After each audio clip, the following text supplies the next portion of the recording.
Welcome back, everybody. This will be our final session for the information part of our training. At the end of this session, I'll feel like you guys have just kind of a basic understanding of where we're headed and what we're going to be doing.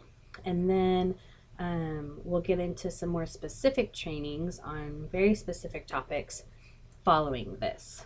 So this session, we're going to cover what we'll be doing while we're in India and also seeing India. What types of things will we see while we're there?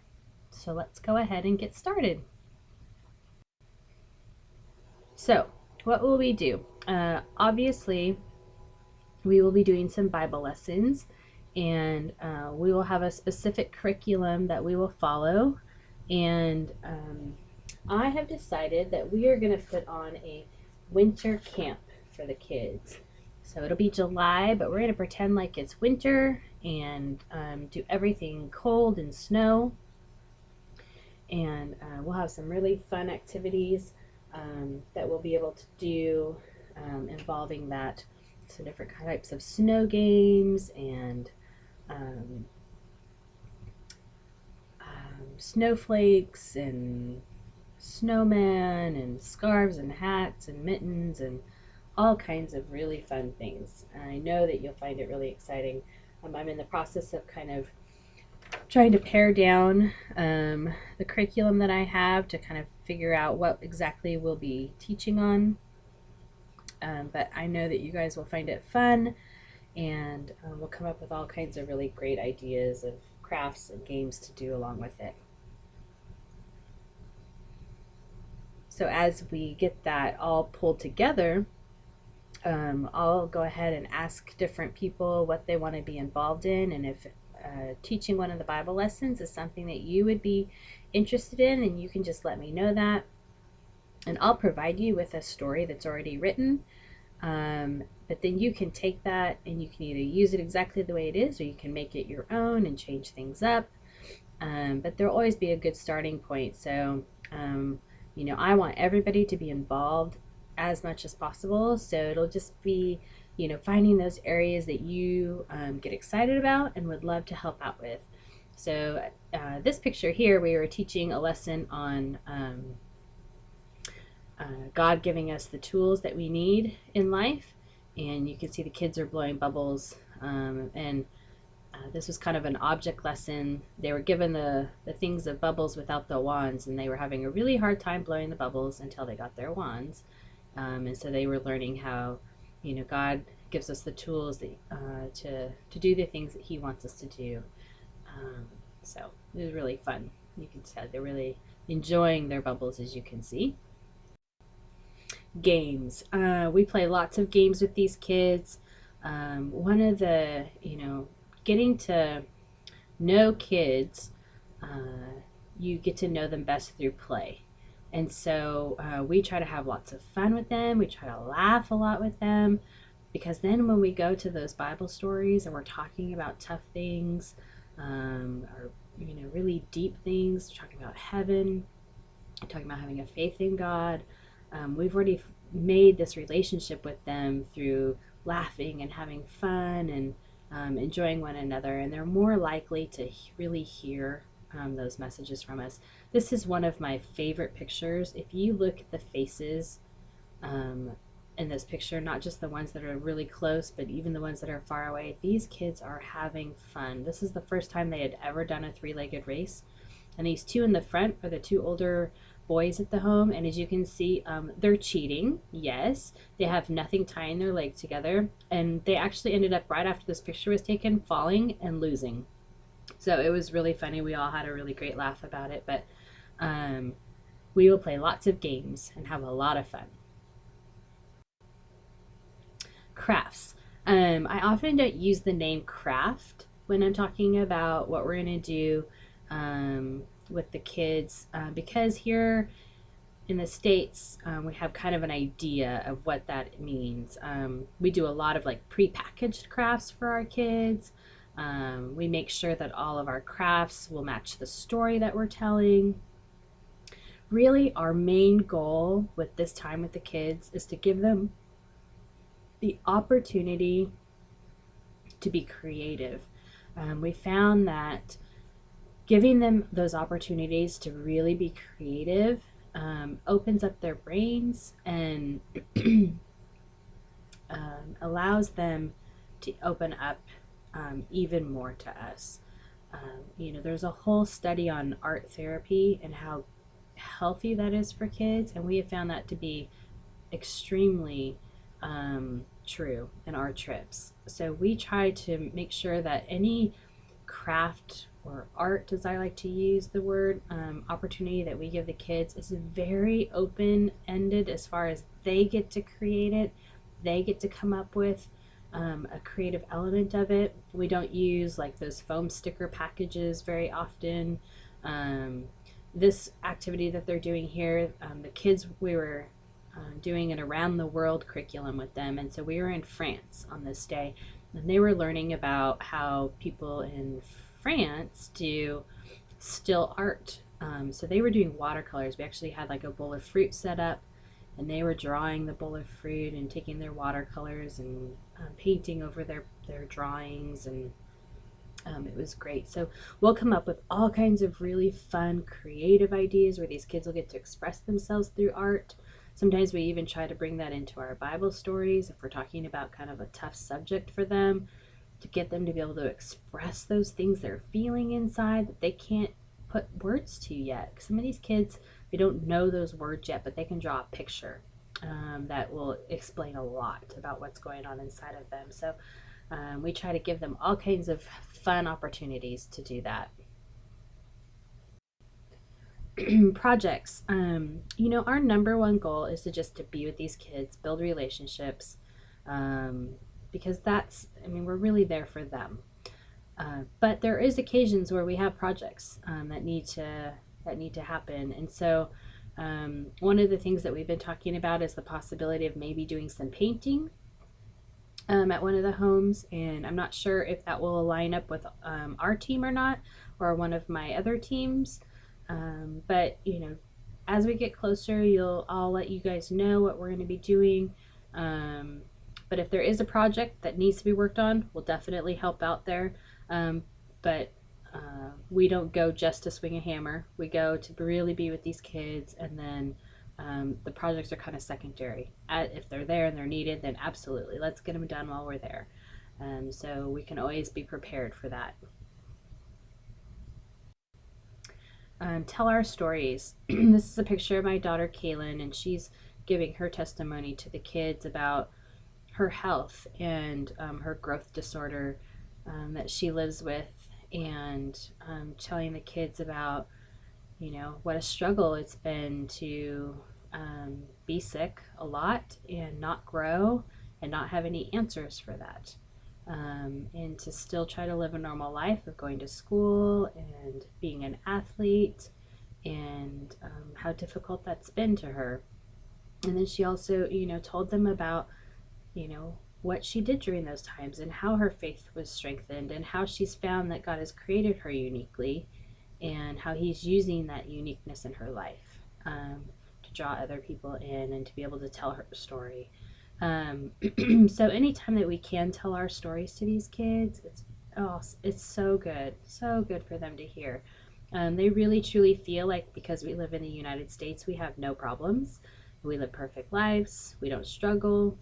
So anytime that we can um, teach them about how we struggled in our life and how we've learned from God and how He strengthened us, and how He strengthened those around us through it, it's good for them to hear. Play. Like I said before, playing is so important for us to be build that relationship with these kids. So you can see where Kaylin there is doing some face painting, and then one of my teams, we took them to the swimming pool and we had a swimming day. You can just, if you just look at that little girl's smile on her face as she's looking into Nick's face and they're playing together, that picture just tells you so much about how important those times of play are to building the relationships with these kids and letting them know that we love you, we care for you, and we tell you these stories because we love you so much. So these times of play are so important. And worship. We will do lots and lots and lots of singing with these kids. That's our sweet little Kima that we talked about in a previous session there, standing in the middle of the chaos happening around him. And these kids love music, and we will do hours and hours and hours of songs with them. And I will send you guys some music as we get closer. We sing it all in English, so it won't be too difficult for you to learn if you don't. But many of the songs you probably already know.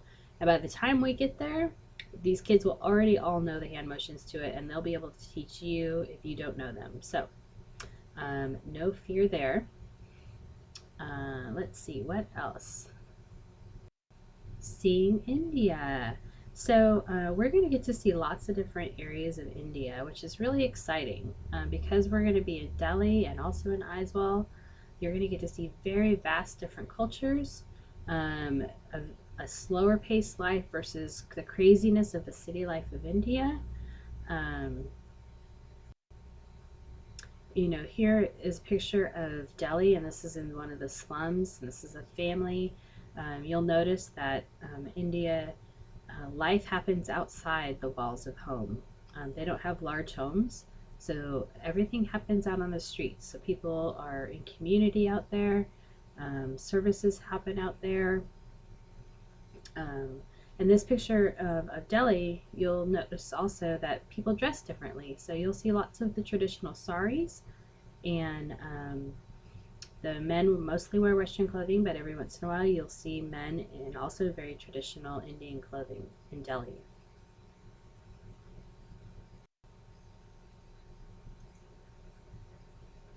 In Delhi, we'll also get a chance to do some market shopping, and um, this all happens out on the streets.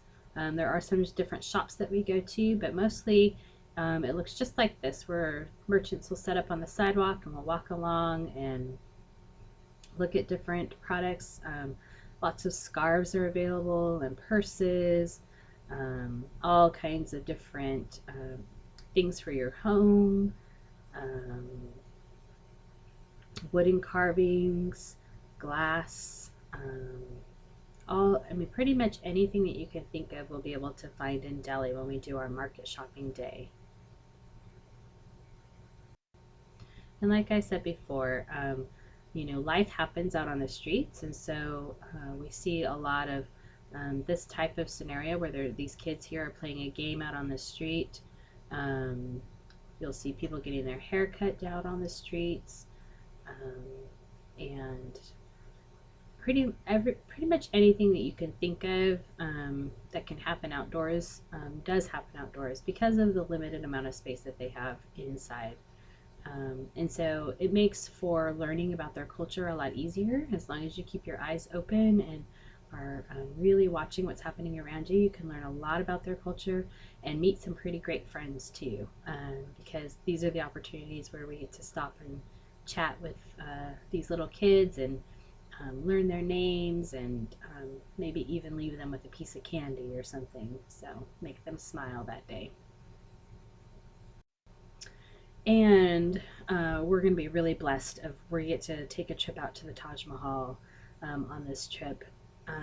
The Taj Mahal is about a 3 to 4 hour drive from Delhi, one way, and I really enjoy the drive. I think it's one of my favorite parts, and the reason I like it so much is because I am just really drawn to different cultures and the way that different people live. And on that drive, we drive through so many different villages. You get to just really see how different types of people live, and you get to really absorb their culture, absorb how you get to see them cooking in their front yards. You get to see, the different what houses look like out in the villages. The shepherds bringing their flocks in at night, the children playing on the sides of the streets. I really enjoy the drive. And then once we're at the Taj Mahal, we get to we'll get a tour, a professional tour, and they'll teach us all about all the different things about the Taj Mahal and how it was built, and the dates and everything, and have some really great picture opportunities. This is actually a picture that we took during one of our trips. So you'll have some really wonderful opportunities to get some amazing pictures of the Taj. Um, and we'll enjoy a meal at one of the local hotels, and then we'll come back to Delhi the following days, or the following that evening. Um, so it's a 1 day trip, but it takes the entire day to go out there and back. But it is really a great, when we can fit it into a trip, we really try to, because it really is a wonderful day. I think you guys will all really enjoy it. Okay, well, that concludes all of our sessions on information. I call this our informational meeting, and if we were all together, I would have done all of those sessions all together in one night, but they broke them out to be a little user friendly, so you guys didn't have to sit down for so long and listen to them all at once if you didn't want to. I hope you kind of have a little bit of an understanding of our trip, how we're going to get there, how we're going to get around, what our hotel's going to be like, the kinds of foods we're going to eat, Khan Sabra, the kids, what we're going to do, the different things we'll see while we're in India. If you have any questions, go ahead and email me. You should all know how to get a hold of me. And I will answer any questions you have. And I hope that if you are going to be doing fundraising, that this gives you a little bit of an idea of some things to start putting your fundraising letters together. The next session I will work on is fundraising. So for those of you who are going to be fundraising, I will let you guys know when the next training session is available, and I'll email it out to you just like these are. And it'll be just a quick session on getting you going and some different things to keep in mind when you're writing your fundraising letters, and who to reach out to, different things like that. So I look forward to that. And then for everybody, after fundraising, I'll start to get into some more specific topics, like culture training. We'll do maybe some training on India, the culture of India, and maybe some poverty training, and then we'll start to get into things like making sure we all have our passports back, and getting our visa applications starting to be filled out, and start working on our programming of getting all of the curriculum together for our winter camp. So thank you guys again for listening to these trainings, and I hope that they were helpful to you. Please give me any feedback that you have as far as whether they are helpful, or whether you'd rather just do everything through email. I'm open to either way. I just want this to be as helpful as possible to you guys. Thanks, and I'll talk to you guys soon.